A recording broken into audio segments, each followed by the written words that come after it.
सदगुरु कबीर साहब लोगों के बीच अपनी बात एक बड़े ही निराले अंदाज में रखते हैं। इतना दिलकश अंदाज होता है कि लोग बरबस उन्हें सुनना चाहते हैं और ये जानना चाहते हैं कि वो क्या कहना चाहते हैं अपनी पंक्तियों में, भजनों में, शब्दों में, साखी शब्द और रमैनियों में। एक भजन है बड़ा प्यारा सा, मेरो सैया निकर गयो मैं ना लरी। कितना प्यारा सा भजन है, आपने कभी सुना होगा तो आपको याद होगा ये भजन। आइए इसके एक एक पंक्ति पर बहुत सुंदर सी चर्चा करते हैं। दिल भर जाएगा आपका और आपको भी लगेगा कि आज से 600 बरस पहले सदगुरु कबीर साहब किस अंदाज में अपनी बात किया करते थे। एक लड़की है जिसकी अभी अभी शादी हुई है और शादी भी किसी छोटे घर में नहीं हुई है, एक बड़े खानदान में, ऊंचे महल अटारी वाले में, जहां शीश महल है। 7 सहेलियां उनकी अभी आई हुई हैं, हफ्ते 10 दिन गुजर रहे हैं और एक दिन पता चलता है कि उनका सैया यानी दुल्हा राजा अभी अभी जो पति बना है वो फरार हो गया है। अब दुल्हा भाग जाए, पति फरार हो जाए तो एक नवविवाहिता पर क्या गुजर सकती है, इसका अंदाजा आप लोग भली भांति लगा सकते हैं। और सचमुच में ऐसी घटना जिसके साथ अभी हुई है, चूंकि अभी शादी का सीजन चल रहा है तो इस तरीके की तमाम घटनाएं होती रहती हैं। जिसका पति ही भाग जाए तो उस पत्नी की दुख का वर्णन करना शायद उसके लिए भी संभव नहीं है। वो दर्द महसूस कर सकती है, पीड़ा की आखिरी सीमा तक गुजर सकती है, लेकिन उन बातों को बयां नहीं कर सकती है। इस बात को बयान करते हैं सदगुरु कबीर साहब। एक एक लाइन, एक एक वचन, एक एक शब्द उनके सुनने लायक हैं। आप गौर से सुनिए और समझिए। तो बात हो रही है एक लड़की की जिसका पति भाग गया है। मेरो सैया निकर गयो मैं ना लड़ी। वो नवविवाहिता लड़की कह रही है कि मेरे पति निकल गए हैं, मेरे सैया कहीं चले गए हैं, लेकिन मैंने जरा भी उनसे लड़ाई नहीं करी।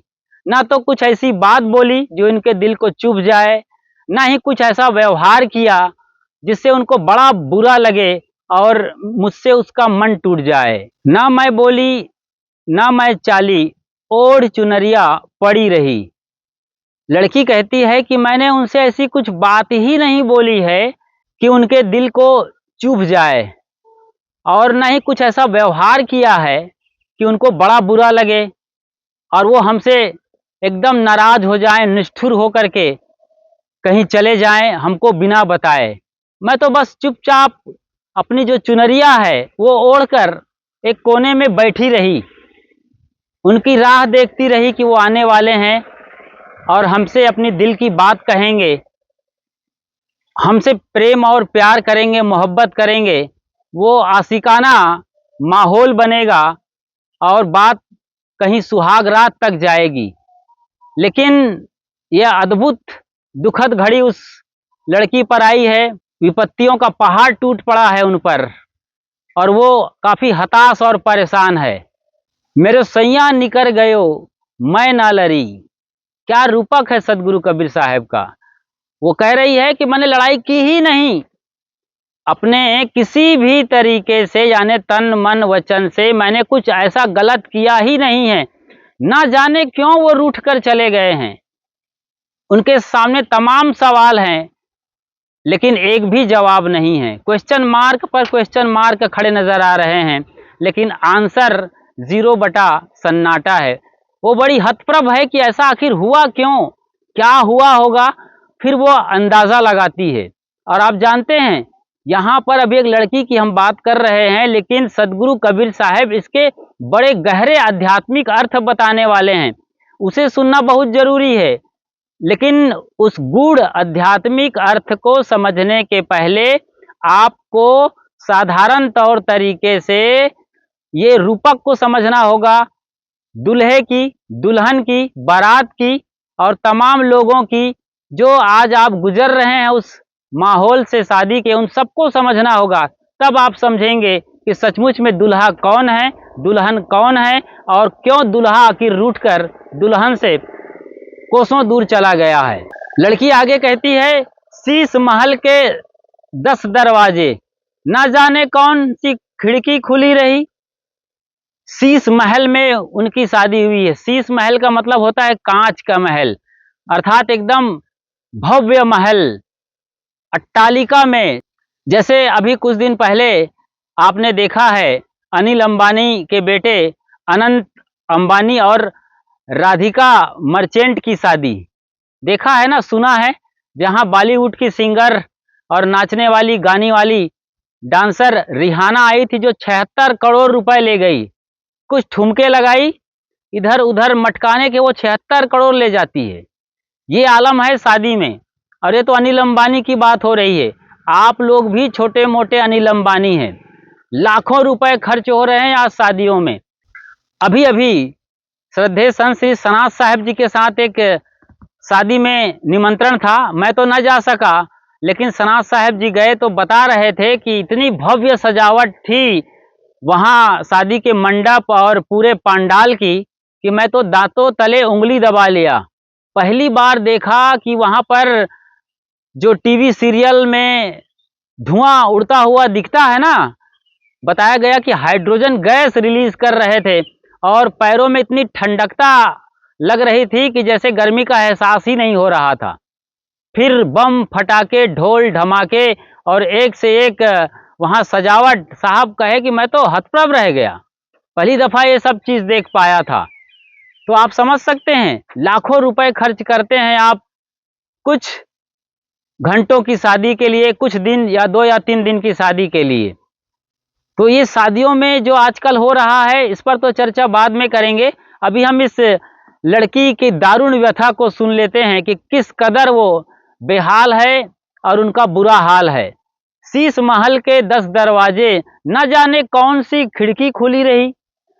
वो कह रही है कि हमारे महल में बड़े बड़े 10 दरवाजे लगे हुए हैं, पता नहीं चला कि वो हमारे पति देव, हमारे शौहर दुल्हे राजा, वो जनाब आखिर किस दरवाजे से फरार हो गए। कुछ बताए नहीं, कुछ इशारा नहीं किए, ना कोई चिट्ठी, ना कोई पत्री, ना मोबाइल पर यदि आज की बात होती तो साहब कहते कि कोई मैसेज भी नहीं छोड़ा।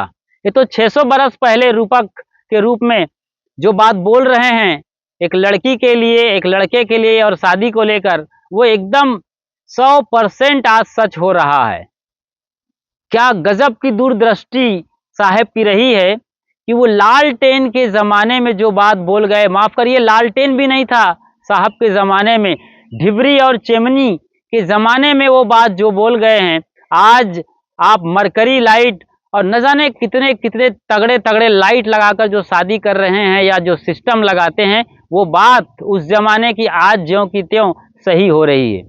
तो 10 दरवाजे खुले रह गए, लेकिन पता नहीं किस खिड़की से वो कूद कर भाग गए कि दरवाजे से किधर निकल गए, कुछ भी पता नहीं चल रहा है।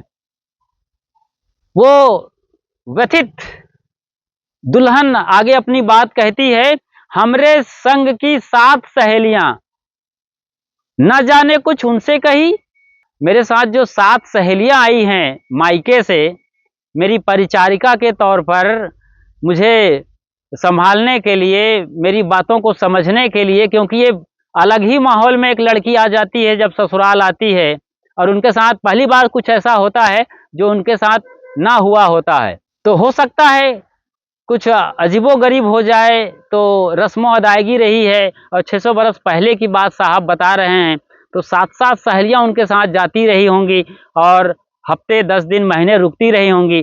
तो उनमें से कोई सहेली ने कुछ ऐसा ताना तो नहीं मार दिया मेरे पति को, कुछ अनसुहाता तो नहीं कह दिया, कुछ उल्टा पुल्टा बोल दिया होगा, कुछ एकदम गंदा मजाक कर दिया होगा, उनका दिल टूट गया होगा, या मेरे बारे में कुछ रियलिटी बता दी होगी, मेरी कुछ उजागर कर दिया होगा कुछ सच्चाई को, उनको बड़ा बुरा लगा हो, ना सह पाया हो और वो हमको छोड़कर न जाने कहाँ चले गए हैं। कहें कबीर सुनो हो संतों, ऐसे ब्याही से कंवारी भली, क्या पीड़ा रही होगी आप समझ सकते हैं। ऐसी शादी और विवाह से तो हम कंवारी रह गई होती तो ज्यादा बेहतर था। इतनी पीड़ा, इतनी दुखद स्थिति से हम गुजर रही हैं, जैसे उनके प्राण निकल गए हों, जिसके दुल्हे निकल जाए, जिसका सैया निकल जाए, जिसके पति उनको छोड़ के चला जाए, उस लड़की की, उस दुल्हन की आप तकलीफ को समझ सकते हैं। जैसे उनकी पूरी दुनिया उजड़ गई, मांग ही उजड़ गई है, जैसे वो एकदम विधवा हो गई है।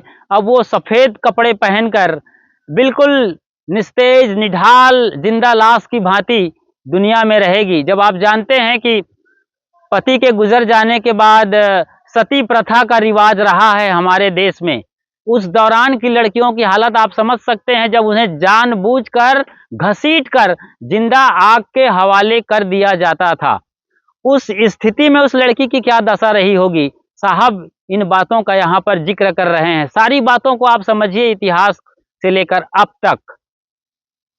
तो ये तो एक लड़की की बात हुई है जिसे आप आसानी से समझ रहे होंगे और महसूस कर रहे होंगे, लेकिन इतना ही साहब नहीं बताना चाह रहे हैं। इसके पीछे जो गहरा अर्थ देना चाहते हैं कि सचमुच में दुल्हन कौन है जो बुरी तरीके से पीड़ित है, एकदम तड़फ रही है, जैसे मछली को जल से बाहर निकाल दिया गया हो। तो इस तरीके से उसकी हालत हो रही है, अब मरी तब मरी की हालत हो रही है। ये आखिर कौन है ये दुल्हन? वो दुल्हा कौन है जो इतनी बैंड बाजा बारात के साथ लाखों रुपए का खर्चा कर बावजूद इसके एक सुंदर सुकोमल प्यारी गोरी चिट्टी पत्नी को, एक नौजवान लड़की को छोड़कर उसका दुल्हा निकल जाए, तो ये भी गजब की बात है। दुल्हा कोई पागल नहीं होगा जो इस तरीके से निकल जाए, वरना तो पागल लोग भी इस मौके की तलाश में रहते हैं कि कोई दुल्हन मिल जाए, चाहे काली कलूटी ही क्यों ना हो। बेताब हैं लोग शादी करने के लिए। कितनों की उम्र निकलती जा रही है, कितनी लड़कियां ऐसी हैं जो 30 से 35 पार करके तकरीबन 40 की उम्र में जा रही हैं, पसंद के लड़के नहीं मिल रहे हैं, कुंडली नहीं मिल रही है, और तो और लड़के भी लड़कियों की तलाश में इस कदर दर बदर फिर रहे हैं। पिछले 3 साल 4 साल हो गए उनको कोई लड़की पसंद की मिल ही नहीं रही है। और आजकल लड़की देखने का रिवाज कुछ ऐसा है कि लड़का जाता है अपने परिवार वालों के साथ, लड़की आती है कोई चाय शरबत या नाश्ता लेकर, लोग ऐसा घूर कर देखते हैं उसे जैसे कोई वो लड़की मिलिट्री में भर्ती होने जा रही है। उनका पूरा हाइट नापा जाता है, छाती नापी जाती है, उसकी मोटाई देखी जा रही है, उसकी आंखों को गोल गोल घुमाया जा रहा है, चलकर चहलकदमी करने के लिए उन्हें कहा जाता है। पूरा बायोडाटा के साथ साथ सर्टिफिकेट तलाशा जा रहा है जैसे कि वो अभी इंडियन आर्मी में भर्ती होने वाली है। आप शादी के लिए एक दुल्हन, एक बहुलक्ष्मी ढूंढने आए हैं, देखने आए हैं, या मिलिट्री कैंप के लिए कोई आर्मी के लिए लड़ाकू स्त्री चाहिए आपको? कहीं ऐसा ना हो जाए कि आपके घर में जाकर वो लड़ाकू विमान बन जाए और आपका जीना दुश्वार हो जाए, क्योंकि आप इसी तरीके से ही शुरुआत कर रहे हैं आज। खैर, हम शादी पर ज़्यादा चर्चा नहीं करेंगे। फिलहाल सदगुरु कबीर साहब क्या कहना चाहते हैं, उनके गहरे रूपक को आज समझते हैं। मेरे सैया निकर गयो मैं ना लड़ी। अब सैया निकर गयो मैं ना लड़ी, दुल्हन कह रही है। यहाँ पर सैया है इस शरीर में बसने वाला चेतन जीव आत्मा। इतना तो आपको आसानी से समझना चाहिए जब आप सदगुरु कबीर की वाणी को पढ़ते हैं, उनके विचारधारा को समझते हैं, या फिर उनके साखी शब्द रमैनी यानी पदों की गहराई में उतरते हैं, उनके भजनों को बड़े चाव से सुनते हैं। तो जब भी पति और परमात्मा की बात आती है, दुल्हा की पिया की बात आती है, सैया और किसी परम प्यारे की बात आती है, तो वहाँ पर सदगुरु का इशारा होता है इस घट में बसने वाले, शरीर में बसने वाले शुद्ध चेतन जीवात्मा की, जिनके जरिए ये पूरा शरीर संचालित है, जिनके निकल जाने पर शरीर माटी का ढेला हो जाता है। साहब उसी सत्ता की बात कर रहे हैं। तो ये कौन बोल रही है कि मेरे सैया निकर गयो मैं ना लड़ी? कौन है वो बोलने वाली कि मेरे सैया निकर गयो मैं ना लड़ी? वो स्त्री है, वो दुल्हन है, ये शरीर। जी हाँ, मान के चलिए, थोड़ी देर कल्पना करिए कि ये शरीर से चेतन जीव निकल गया है, शरीर पड़ा हुआ है, लाश एक मुर्दा पड़ा हुआ है, और मानो ये मुर्दे की देह बोल रही है कि मेरे पति देव तो निकल गए हैं, चले गए हैं और मैं ये लाश के रूप में पड़ी हुई हूँ। लोग अभी अभी मुझे कुछ देर बाद जलाएंगे, गाड़ेंगे और सब कुछ मेरा खेल खत्म हो जाएगा। मैं क्या सोचकर ससुराल आई थी। यानी वो शरीर बोल रहा है, देह बोल रही है कि मैं एक लंबी यात्रा के लिए निकला हुआ था, जिंदगी जीने के लिए, दुनिया देखने के लिए, भोगों में सुख लेने के लिए, लेकिन ये सब कुछ आज मेरा खत्म हो चुका है। मुझे जमीन में गाड़ दिया जाएगा, लकड़ी में जला दिया जाएगा। बड़ी पीड़ित है ये देह। आगे ये देह बोल रही है, न जाने मेरे पति क्यों मुझसे रूठ गए, कुछ भी नहीं बताए, ना मैं बोली ना मैं चाली, ओढ़ी चुनरिया मैं पड़ी रही। मैंने उसे कुछ भी नहीं बोला। मानो देह ये बोल रही है कि मैंने ऐसा कोई व्यवहार नहीं किया कि चेतन सत्ता को, जीव परम प्यारे को मुझे छोड़ना पड़े। न मैंने कोई ऐसी हरकत और व्यवहार की है, अर्थात हमने कुछ ऐसा बोला नहीं है, हमने कुछ ऐसा व्यवहार नहीं किया है कि उसके बदले हमें डांट पड़े या फिर हमारी अच्छी खासी पिटाई हो जाए, लोग हमें खूब मार डालें, पीट डालें कि प्राण पखेरु उड़ जाएं, या हमने कोई ऐसा पाप कर्म नहीं किया है कि हमें जल्लाद फांसी पर टांग दे। ऐसा कुछ भी नहीं हुआ, फिर भी सैया निकल के चुपचाप चला गया बिना बताए। अब मैं क्या कहूँ, मैं क्या करूँ, कुछ भी समझ में मुझे नहीं आ रहा है और मैं नहीं जानती कि वो कहाँ गए हैं। मैं तो चुपचाप चुनरी ओढ़ करके एक किनारे बैठी हुई थी और उनका राह देख रही थी कि वो आने वाले हैं, हमसे प्रेम करेंगे, अपनी दिल की बात बताएंगे और आगे जो हम सपना देख रहे हैं उसे दोनों मिलकर पूरा करेंगे। तो हमसे तो कोई बात भी नहीं हुई। मैं तो प्रतीक्षा में थी, चुनरी में थी। लोग कहते हैं कोई सुहागरात होती है, हमें उनका भी अता पता नहीं है। अभी अभी तो कुछ घंटे शादी हुए हैं और ये हालत हमारी हो गई है। न हम तो न जी पा रही हैं न मर पा रही हैं। हम प्रतीक्षा ही करते रह गए और वो हमें बड़े आराम से छोड़कर चुपचाप चले गए हैं। मेरी दिल की कौन सुनेगा, कौन है जो मुझे समझा पाएगा, कौन है जो मुझे बता पाएगा कि सच्चाई क्या है।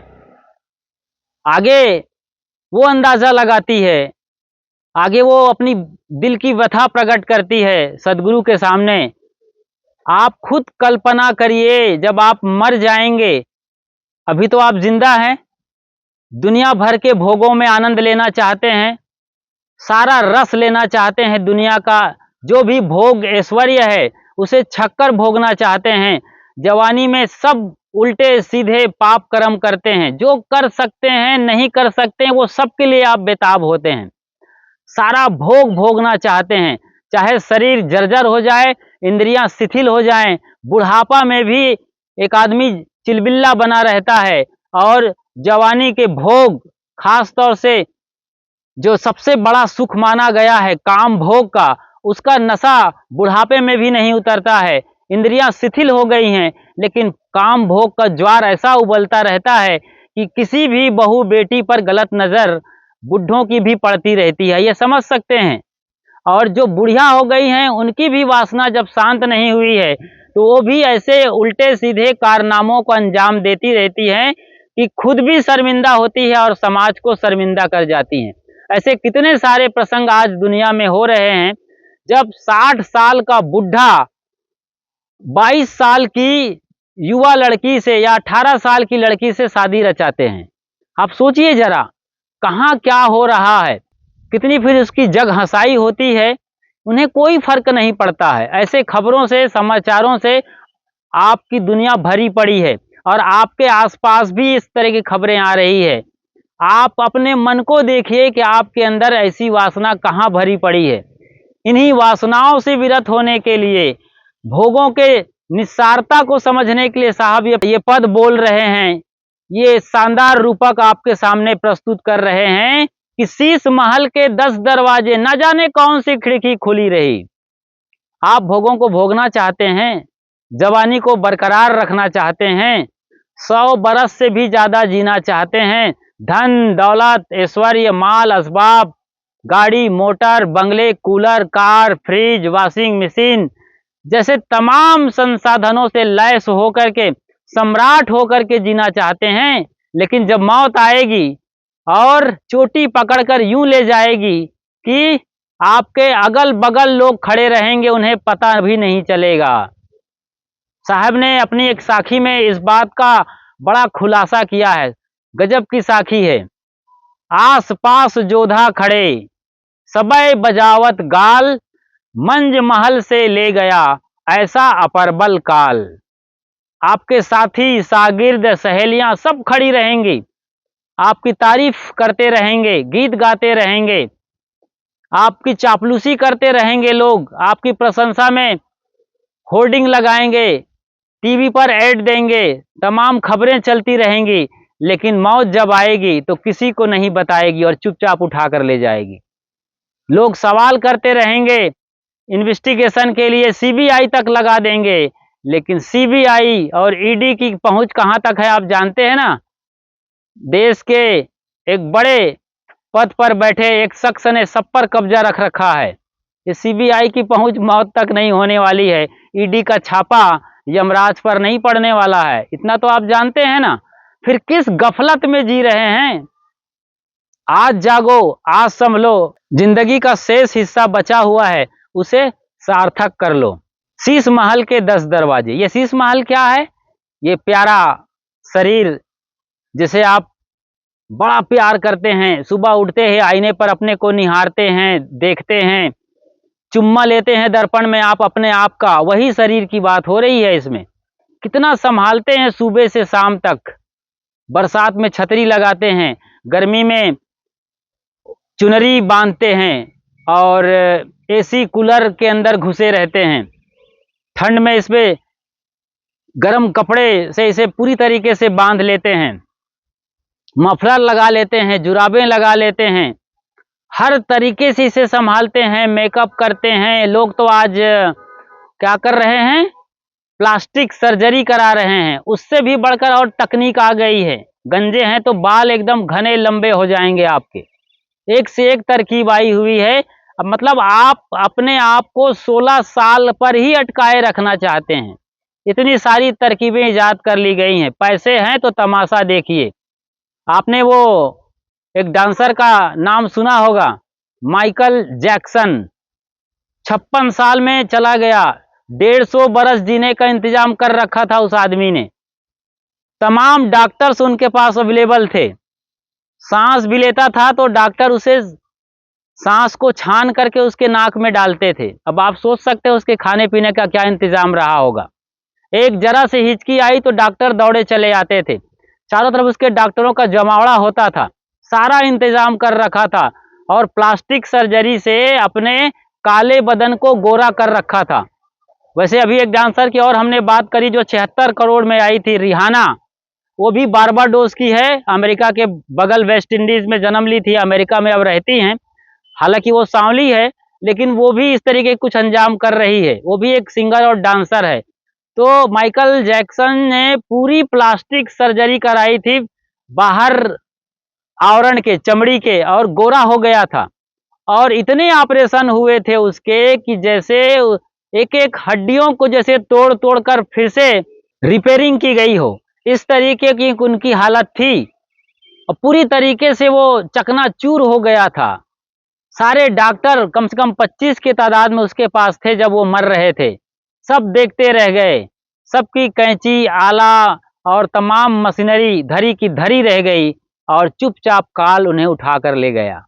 सिकंदर हो चाहे बंदर हो, सबको यहाँ से यूं ही चले जाना है, और उसके बावजूद आप इतना घमंड और अहंकार कर रहे हैं। इसी दशा, जिसकी दुर्दशा होने वाली है, सदगुरु क्या कहते हैं, शीश महल के 10 दरवाजे, न जाने कौन सी खिड़की खुली रही। इस सुंदर काया की जो गोल्डन बॉडी कहते हैं आप, स्वर्ण काया जिसे कहते हैं, उसमें 10 बड़े दरवाजे हैं। 2 आंख, 2 कान, 2 नाक, मुंह, ये 7 हो गए। टट्टी और पेशाब की जगह, ये बड़े बड़े दरवाजे की बात हो गई। तो ये 9 दरवाजे हुए। और 10वां गुपत द्वारा जो तालु मूल में है, बच्चे के सर के ऊपर जो तालु मूल है उसको छू कर देखना, वहाँ लप लप करता रहता है, वहाँ पर धड़कन होती रहती है, बच्चा वहाँ से भी सांस ले रहा होता है अपने उस बचपना में। तो आप ये 10 बड़े दरवाजों को अच्छी तरीके से जानते हैं। वैसे तो साहब ने और भी कहा है बीजक के अंदर ही, 10 द्वारे का पिंजरा, तामे पंछी पवन, रहिबे को अचरज है, जात अचंभव कौन। एक पिंजरा हो जिसमें 10 बड़े दरवाजे, ये आपने देखा भी अभी, ये हैं 10 दरवाजे खुले हुए हैं और उसमें एक प्यारा सा परिंदा है। जब दरवाजे खुले हुए हैं तो क्या परिंदा बैठा रहेगा, वो पक्षी बैठा रहेगा, वो तो उड़ जाएगा।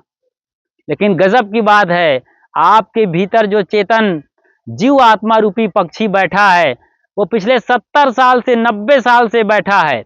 हबीब मियाँ हुए जयपुर के, उनके अंदर तो 140 साल तक बैठा रहा है। सोचिए जरा, 10 दरवाजे खुले हैं बावजूद उसके वो पक्षी बैठा हुआ है। कितने आश्चर्य की बात है। रहिबे को अचरज है, जात अचंभव कौन। साखी एक बार और गौर से सुनिए। 10 द्वारे का पिंजरा, तामे पंछी पवन, रहिबे को अचरज है, जात अचंभव कौन। क्या गजब की बात साहब कर रहे हैं। वही रूपक यहाँ पर दुल्हा और दुल्हन के रूप में प्रस्तुत कर रहे हैं और वो दुल्हन अपना माथा पटक रही है जमीन पर, सवाल कर रही है, पूछ रही है किस दरवाजे से वो निकले होंगे। कोई एक रेखा तक नहीं है, इशारा तक नहीं है। आप भी जानते हैं जब शरीर से चेतन सत्ता निकल जाता है तो लोग खबर लेना चाहते हैं कि आखिर वो नाक से निकला है, आंख से निकला है या टट्टी पेशाब के रास्ते से निकला है। हो सकता है कि जब वो मर रहा होगा आदमी तो टट्टी कर रहा होगा या बाथरूम में गया होगा, तो लोग सोचते हैं, अंदाजा लगाते हैं कि वो टट्टी पेशाब के रास्ते से उनका प्राण निकला है। जब मुंह खुला रह जाता है तो लोग सोचते हैं कि मुंह से वो चेतन सत्ता निकल गई है। वो परमात्मा जो आत्मा के रूप में बैठा हुआ था आपके भीतर में, लोग सोचते हैं आंखें खुली रह गई हैं तो आंखों से निकल गई हैं। कहीं से निकल सकती है। वो चेतना को निकलने के लिए 10 बड़े दरवाजों की जरूरत नहीं है, जबकि हमारे शरीर में असंख्य रोमकूप हैं, अरबों खरबों रोमकूप है, बारीक बारीक, जहां से हमारे पसीना निकलते हैं। आप समझ सकते हैं पसीना निकलने वाली ग्रंथियां कितनी बारीक और महीन है। फिर चेतन जीव सत्ता कोई कीड़ा मकोड़ा थोड़ी है, या मच्छर थोड़ी है, या चींटी थोड़ी है कि उसके निकलने के लिए दरवाजा चाहिए। वो तो अणोरणीयाम महतो महियान है, अणु से भी अणु है और महान से भी महान है। अदृश्य सत्ता है, निराकार है। वो तो बिल्कुल सोर्स ऑफ एनर्जी है, एक एनर्जी है, एक पावर है, कहीं से भी कभी भी निकल सकती है। जब आपका प्रारब्ध पूरा हो गया, कर्म पूरे हो गए और आप जवान हो चाहे बूढ़े, वो शरीर छोड़कर वो चला जाएगा, आप मर जाएंगे। आपने देखा होगा कि कई दफा जन्मते ही बच्चा मरा हुआ निकलता है, मतलब पेट में ही मर गया होता है। जन्म लेते ही बच्चे मर जाते हैं। शादी में से भी भाग जाता है दूल्हा। एक बड़ी गजब की कहानी है रज्जब की। रज्जब तूने गजब किया, सर पर बांधा मोर, आया था हरि भजन को और करा नरक को ठौर। वाह क्या बात है, रज्जब तूने गजब किया। रज्जब एक बड़े फकीर हो गए हैं, लेकिन ये उनके बचपने की बात है जब उनकी शादी हो रही थी। शायद तब पहले जो बाल विवाह की प्रथा थी उसी जमाने की बात है। हालांकि ये उनकी उम्र 15 के ऊपर रही होगी, मैं समझ सकता हूँ इन बातों को समझ करके। आप सुनिए उन बातों को। वो 15 साल के ऊपर रहे होंगे और पास में गुरु का स्थान था, आश्रम था, वहाँ जाया करते थे, अपने गुरु के पास बैठा करते थे, कुछ बातें जिज्ञासा मुमुक्षा प्रकट किया करते थे, गुरुदेव उन्हें समझाया करते थे। लेकिन संसार की ऐसी हवा चली कि रज्जब आखिरकार शादी के जाल में फंस ही गया। लोगों ने मना लिया और एक सुंदर लड़की से उनकी शादी हो गई।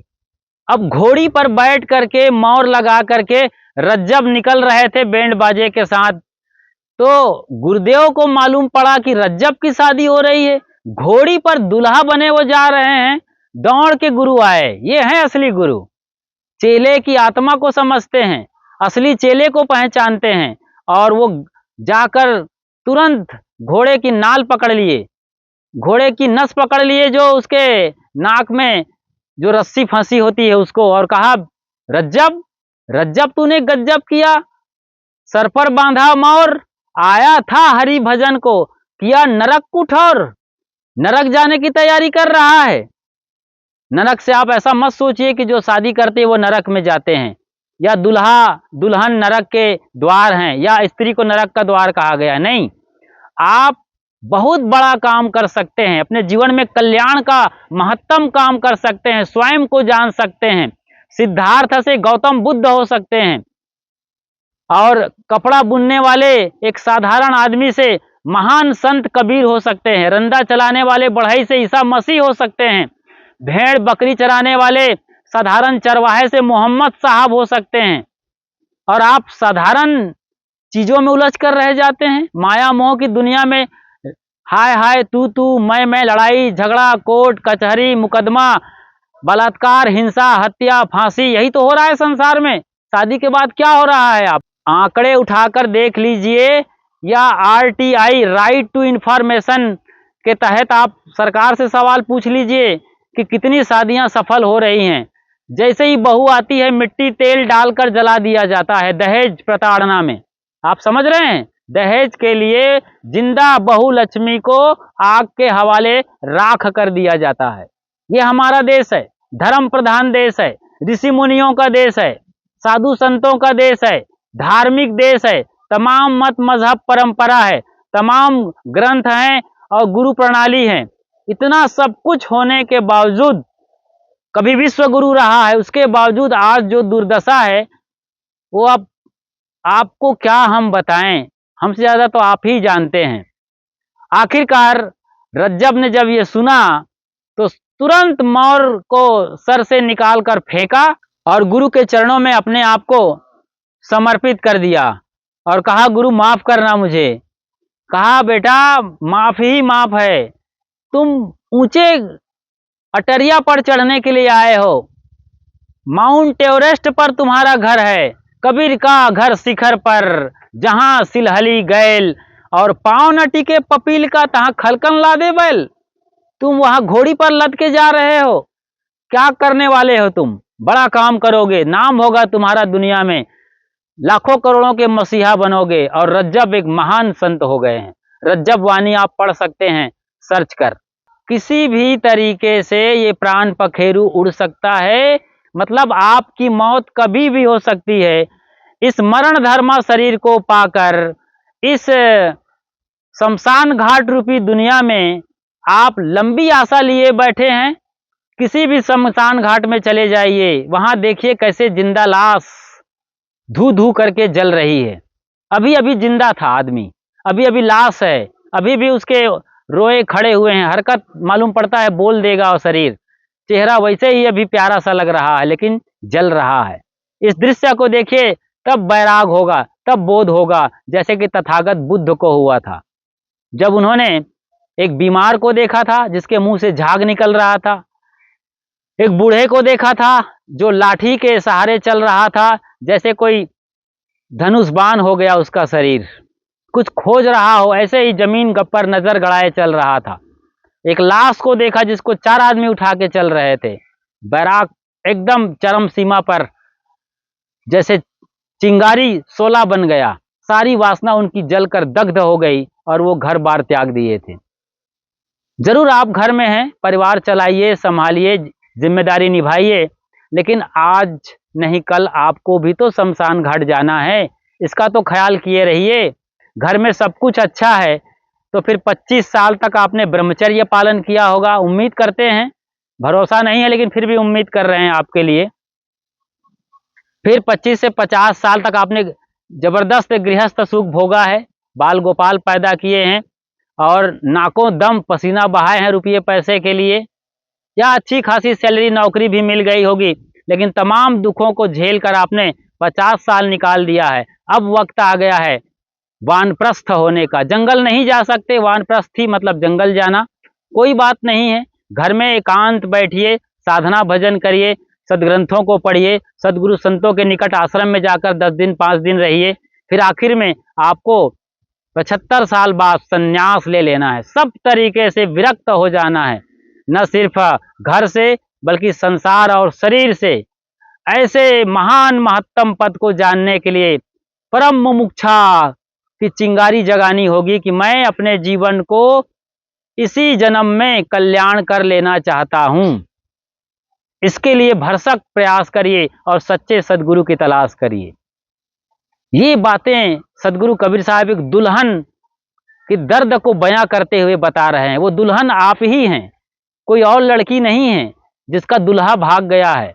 आप ही दुल्हन हैं और आपका ही जो चेतन रूपी सत्ता है, हालांकि वो तो अभी आपके अंदर मौजूद है, लेकिन आपकी चेतना कहाँ भटक रही है? विषय वासना में, काम क्रोध लोभ मोह में, मद माया मत्सर में, विकारों में आप उलझे हुए हैं। लूट खसोट की जिंदगी जी रहे हैं, घूसखोरी कर रहे हैं, बेईमानी कर रहे हैं। आप कहाँ ओटन लगे कपास, आया था हरि भजन को, क्या कर रहे हैं आप?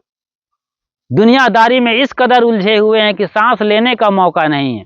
लात मार रहे हैं बहू बेटे, फिर भी बुढ़ऊ घर नहीं छोड़ रहा है। कहे अपने ही हैं, लात मारते हैं तो क्या फर्क पड़ता, अपने ही है तो मार रहे हैं। वाह, क्या श्रद्धा और भक्ति है आपकी, अद्भुत हैं आप, निराले हैं, बारंबार प्रणाम आपको।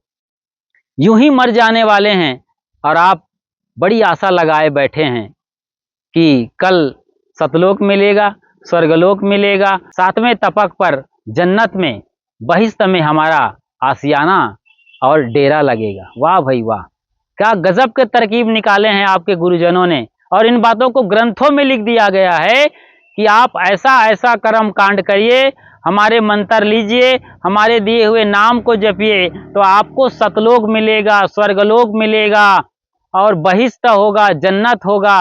वाह, क्या तरकीबें ढूंढा है लोगों ने। और ये सारे पंडित पुरोहित मुल्ला मौलवी पोप पादरी जो धर्म के ठेकेदार हैं, आपको लूट कर अपना आशियाना सजा रहे हैं, अपना घर सजा रहे हैं, बाल गोपाल को पाल रहे हैं। समझिए इन चीजों को, आपके साथ क्या हो रहा है। आगे और सुनिए, वो तड़पती हुई आत्मा दुल्हन क्या बोल रही है। हमरे संग की 7 सहेलियां, ना जाने उनसे क्या कहीं, मेरो सैया निकर गयो मैं ना लड़ी। मेरे साथ 7 सहेलियां हैं और ये पहले की बात है, आजकल तो सहेलियां आती नहीं हैं। आजकल तो प्री वेडिंग का ज़माना है, जैसे कि हमने अनंत अंबानी और राधिका मर्चेंट की शादी में देखा है। तो आजकल तो प्री रिलेशनशिप की बात हो रही है, मतलब प्री सुहाग रात। शब्द थोड़ा सा अटपटा लग सकता है, लेकिन आज जमाना इसी का है। मतलब रिहर्सल हो रहा है सुहाग रात का। आज क्या जमाना आ गया है, अभी शादी नहीं हुई है, ले दे करके मंगनी हुई है और प्री सुहागरात चल रहा है। उस जमाने में कितना बड़ा फर्क आया है सदगुरु कबीर साहब के जमाने से। वो कह रहे हैं कि 7 सहेलियां आती थी, उनको संभालती थी, क्योंकि हो सकता है बाल विवाह का दौर रहा हो, तब की बात कर रहे हैं साहब। जो भी हो, 7 सहेलियां उनके साथ आई थी। वो लड़की कहती, न जाने किसी सहेली ने उठपटांग बात कर दी होगी हमारे लिए। अब ये 7 सहेलियां क्या है? 7 सहेलियां हैं, ये आंख कान नाक जीभ चाम, ये 5 ज्ञानेंद्रियां और मन की वृत्तियां तथा बुद्धि। ये 5 और 2 7, 5 ज्ञानेंद्रियां और वृत्ति और बुद्धि, ये मिल करके 7 सहेलियां हो गई उनकी। अर्थात ये शरीर में आंख अच्छा रूप देखना चाहता है कि नहीं? सुंदर सुंदर रूप निहारना चाहता है। लड़की है तो 16-18 साल के सुंदर जवान गोरा चिट्टा लड़का को देखता रहता है। उसके शरीर सौष्ठव, उसके छाती, उसके मस्तक, उसके बाजू, उसकी टांगों पर नजर रहती है। लड़का है तो लड़की की छाती पर नजर रहती है, कितने उसके उभार हैं, कितनी उसकी गोलाई है, उसका चेहरा कैसा है, चेहरे की लालित्य क्या है, बाल कैसे हैं, जुल्फें कैसी हैं, चाल कैसी हैं। यही सब देख देख करके उसके साथ, अब आप आगे समझ सकते हैं। आंखें सुंदर रूप देखना चाहती हैं, कान सुंदर संगीत सुनना चाहते हैं, कर्ण प्रिय म्यूजिक में लोग आज इतने मतवाले हैं, फिल्मों के गानों में जो बिल्कुल ऊबड़ खाबड़ हैं, कोई मेलोडी नहीं है। गुजरे जमाने के जो खूबसूरत गीत रहे हैं, जो राष्ट्र प्रेम को भी जगा रहे थे, संस्कार जगाने वाले थे और भारतीय संस्कृति और सभ्यता को बताने वाली जो गीत गजल कव्वालियां हुआ करती थी वो कुछ भी नहीं है। एकदम भौड़े गीत को, कान फोड़ू गीतों को लोग आज डीजे में बजा रहे हैं। दिल धड़क रहा है, कितने बूढ़े मर जाते हैं उनकी धड़कन से डीजे के, और वहीं दूसरी तरफ युवा वर्ग आज ईयरफोन लगाकर ऐसे संगीत को घंटों घंटों सुन रहे हैं, वो भी एकदम हाई लेवल के साउंड सर्विस के साथ। 140 डेसिबल तक कान के सुनने की क्षमता है, उसके बाद कान के पर्दे भी फट सकते हैं। ये हालत है। तो ऐसा तो नहीं हो रहा है। ऐसा आप करेंगे तो जीव कहाँ बैठा रहेगा, वो तो भाग ही जाएगा ना। फिर कान, जीभ, एक से बढ़कर एक टेस्ट चाहिए इसको, बढ़िया से बढ़िया लजीज व्यंजन चाहिए। शादी में गए हो, किसी पार्टी के दावत में गए हो, तो वहाँ तो 56 क्या भोग हैं, 256 भोग हो सकते हैं और 556 हो सकते हैं। आपने अनंत अंबानी के प्री वेडिंग में सब कुछ देखा हुआ है। ये बड़ी घटना रही है अभी करीब करीब महीने भर पहले, इसलिए हम इसका जिक्र कर रहे हैं। तो इतने सारे माल मिलते हैं खाने के, यदि एक एक कौर भी आप सबसे निकाल निकाल खाओ तो भी आपका पेट फूटने का चांस हो सकता है। तो हो सकता है ये भी एक सहेली है जीभ, इसने ब्लास्टिंग करा दिया होगा ज़्यादा खाकर खिलाकर टेस्ट के जरिए, तो पेट में बदहजमी हो सकती है, गैस की ब्लास्टिंग हो सकती है, भगंदर भी हो सकता है उसके चलते, और आदमी मर भी सकता है। कान के पर्दे फट सकते हैं, आंखें फूट सकती हैं, पेट फूट सकता है। आंख, कान, नाक, जीभ, और नाक की बात करते हैं, नाक से इतने इतने शानदार परफ्यूम, डियो और न जाने क्या क्या लोग लगा रहे हैं बदन पर और सूंघ रहे हैं। परफ्यूम का जमाना आया हुआ है, और परफ्यूम के नाम पर न जाने कौन सा केमिकल कहीं नाक में चला जाए और नाक ही बंद हो जाए, तो फिर प्राण पखेरु कहाँ तक बैठे रहेंगे। यही सहेलियों का जीव को ताना मारना है, जिसके चलते उस दुल्हन का दूल्हा एकदम 9-2-11 हो गया है और वो बड़ी हताश, परेशान, निराश और बेचैन है। सातों सहेलियां, और बुद्धिवृत्ति को भी देख लो आप, दिन भर आपका मन क्या से क्या सोचता रहता है, और कितने लोग ऐसे ही सोच सोच कर आउट ऑफ कंट्रोल हो जाते हैं, पागल हो जाते हैं, और फिर पागल के साथ क्या हो जाए कब कोई ठिकाना नहीं है। और जो लोग पागल नहीं हैं, पागल तो बोल बोल के पागल है, उसका तो लाउड स्पीकर है, वो तो सब कुछ बोलता है, दुनिया समझ सकती है। कुछ लोग बंद पागल हैं, यानी लाउड स्पीकर साइलेंट मोड में रखते हैं, और वही सारी बातें, गाली गलौज की उल्टी पुल्टी, अनाप शनाप, जो पागल बोलता है दुनिया सुनती है, लोग नहीं सुनाते हैं, खुद को अंदर अंदर सुनाते रहते हैं, और इतने व्यथित हो जाते हैं, इतने पागलपन के भीतर से भर जाते हैं कि ऐसे लोग सल्फास की गोली खा के मर जाते हैं, चुनरी को पंखे पर बांधकर लटक जाते हैं, रेल के नीचे कट जाते हैं, मिट्टी तेल डालकर खुद को जला लेते हैं, और न जाने कितने सारे तरकीब इजाद कर लिए हैं। खुद की खोपड़ी पर ही पिस्टल चला देते हैं और अपनी इह लीला खत्म कर देते हैं। क्या दूरदृष्टि रही है सदगुरु की। 7 सहेलियों का अंजाम आप देख रहे हैं, ये कंट्रोल में नहीं है तो आपकी दुर्दशा ही नहीं, आपको मरघट में भी जाना होगा, मर जाना होगा। फिर प्राण पखेरु कैसे आपके लटके रहेंगे मृत शरीर पर। फिर आपकी काया चिल्लाए चाहे रोए, वो तो चला गया नया शरीर लेने के लिए, आप मरो चाहे जियो अब, और वही दशा दुर्दशा आपके साथ भी होने वाली है। इसीलिए साहेब आगाह कर रहे हैं, आखिरी लाइन को सुनिए। कहें कबीर सुनो हो संतो, ऐसी ब्याही से कंवारी भली। ये बहुत ही दर्दनाक बात है, इसको वही बोल सकती है जिसको सचमुच में सच्चाई का बोध हो, या तो बिल्कुल पागल औरत हो। अब आप इसको अपने पर लीजिए, वो लड़की तो बोल रही है चलो भाई बेहतर होता कि दुल्हा भाग गया या मर गया, कहाँ है रास्ता देखते, कई महीने गुजर गए उसके, वो नहीं आ रहा है। ससुराल में क्या रहेगी वो दुल्हन, किसके साथ रहेगी, किसके साथ दुख बांटेगी, किसके साथ वो रात गुजारेगी। रात गुजारने का मेरा मतलब गलत अर्थ में मत लीजिएगा, रात गुजारने का मतलब है जब आप वो एकदम अकेली हो जाएगी रातों रात में, तो उसके साथ क्या गुजरेगा, क्या सोचेगी वो। दिन में तो चलो उनके लोग बाग रहेंगे, सास ससुर रहेंगे, ननद भौज और बाकी देवरान जेठान है, लेकिन बिल्कुल अकेली सन्नाटी रात में उनके साथ क्या होगा, उस दर्द को वो तड़प तड़प कर जी रही है। आप भी सोचिए और विचारिए कि इतना दुख है इस जिंदगी में, भले ही आप शानो शौकत से जीने का ढोंग करते हो। वो तथागत बुद्ध के पास जब वैशाली की नगर वधु, क्या नाम था उसका, आम्रपाली आई थी, बड़ी हंसती मुस्कुराती हुई आई थी। बुद्ध रास्ते से गुजर रहे थे और वो बलखाती हुई, अटखेलियां करती हुई, नैन मटकाते, कुल्हे मटकाते आ रही थी और कहे, आपके लिए सब कुछ फ्री है, आप आइए, आप मेरे मेहमान बनिए, आज रात आपके नाम रहेगी। वो पूरी ऑफर करे थे, एकदम खुला आमंत्रण, फ्री ऑफर था उनके लिए।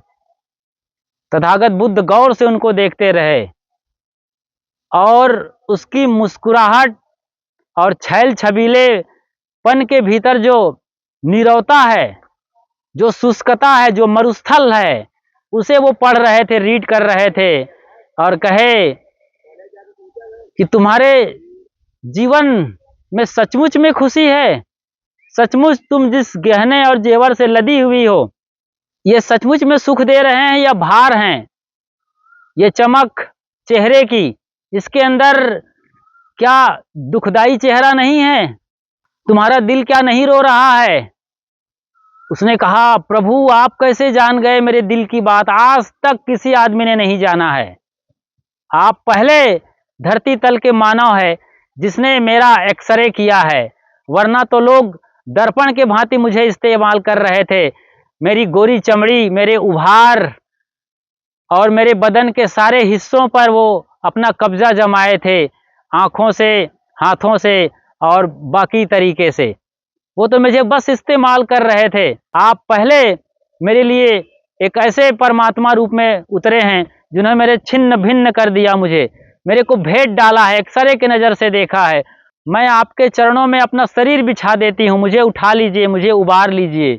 और तथागत बुद्ध ने उन्हें हाथों से उठाया, अपने शिष्य मंडली में शामिल किया और उन्हें दीक्षा दे करके महान आत्मा बना दिया, उसके अंदर के परमात्मा को जगा दिया। यही तो बात यहाँ पर वो दुल्हन कर रही है कि ऐसी बियाही से कंवारी भली, काश मेरी शादी ना हुई होती, दुल्हन बन के ना आई होती, मांग में सिंदूर ना होते, ये चुनरी ओढ़ नहीं ओढ़े होते और इतने सारे खर्चे ना हुए होते अम्मा और पप्पा के, तो कितना बड़ा कुछ होता और मैं बैराग में निकल गई होती, सत्य के खोज में लग गई होती, मैं असली परमात्मा और असली दुल्हा को मिल गई होती, जहां न जरा है न मरण है, बल्कि अजर अमर परम पिता परमात्मा के साथ होती, जहां आना जाना बंद पड़ा है, आओ न जियो मरो नहीं जियो, साहेब मेट लगारी, उस दशा में मैं होती।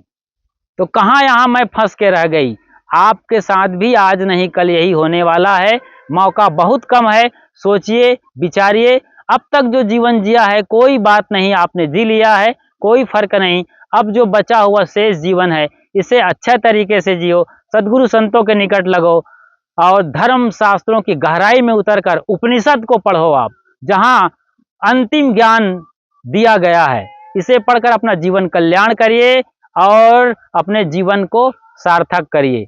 आपके अपने पसंदीदा यूट्यूब चैनल खुशहाल जिंदगी टीवी पर आप बिल्कुल नए हैं तो फौरन सब्सक्राइब कर लीजिए।